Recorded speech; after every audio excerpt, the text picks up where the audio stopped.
We'd like to introduce you to the varroa mite. Well, to be precise, we'd like to introduce you to millions of varroa mites. Why so many? Well, when it comes to the varroa mite, there's no such thing as just one. And if you'd like to see how an infestation starts, you need to look no further than your own bees, especially drones, as they're pretty social and like to travel between hives. Since varroa mites don't have any wings of their own, they slip into hives by hitching a ride on the backs of adult bees. And for the lucky mite, the trip includes an in-flight meal, as varroa mites will begin feeding on bee blood within a few minutes of clinging to the bee. Once they've entered the hive, varroa mites slip undetected into the vulnerable, uncapped brood cells. This is where the mites lay in wait until the bees cap the brood. Once a cell is capped, the mother mite, like a tiny vampire, climbs atop the cocoon of the developing bee, tears open a hole, and begins to feed on its blood. Within 3 days, the mother mite lays her first egg, which always develops into a male.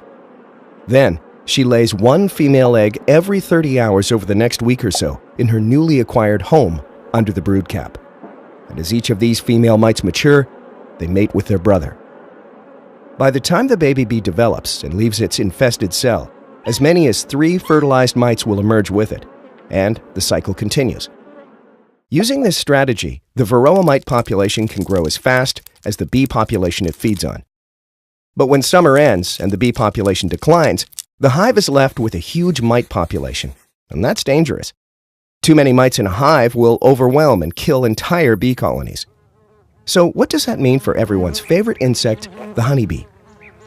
Well, honeybee colonies with heavy mite infestations can't effectively pollinate or produce honey because they suffer from diseases and viruses transmitted by the mites. In fact, honeybees suffer from as many as 20 different mite-induced viruses, including the devastating deformed wing virus, which prevents them from flying. If you want to give your honeybees a fighting chance against varroa mites, it's time to introduce your bees to Max. With as little as 2 treatments annually, you can put a stop to the horror story playing out inside your brood box.